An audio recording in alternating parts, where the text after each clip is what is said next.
ইয়ামুতু ওয়ালা ইয়াহইয়া। মৃত্যুর পরে আবার জীবিত হয়ে আল্লাহ তাআলার কাছে উপস্থিত হওয়া লাগবে।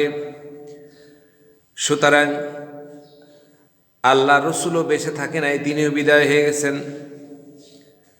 ওয়া ইন্নাকা লাআলা খুলুকিন আযীম, যার চরিত্রের সার্টিফিকেট আল্লাহ তাআলা দান করলেন, সমস্ত পৃথিবী সব মানুষের ঊর্ধ্বে যার চরিত্রের সার্টিফিকেট আল্লাহ তাআলা দান করলেন, সে মানুষও আমাদের মাঝে নাই। শোকে ঝরঝর কাঁপে থর থর এরিয়া নবীর লাশ, বেদরদ দিল আজরাইল কান্দে ফেলিয়া দীর্ঘশ্বাস।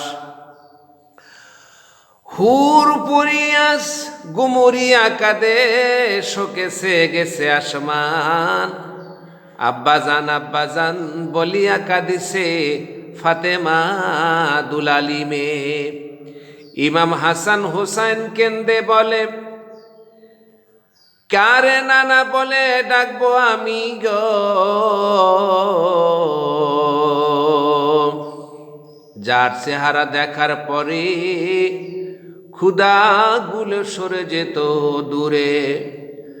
বেলাল কেঁদে বলে, আশহাদু আন্না মুহাম্মাদান রাসূলুল্লাহ বলে, আমি আজান দিবার কালে মদিনাতে আঙ্গুলি দিয়ে দেখাবো কারে।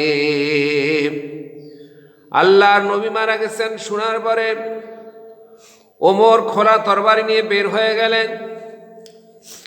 মদিনার লোকদেরকে বলল, আই মদিনার লোকে তাও তোরা বল, রসুল মরে যায় নাই, রসুল মৃত্যুবরণ করে নাই।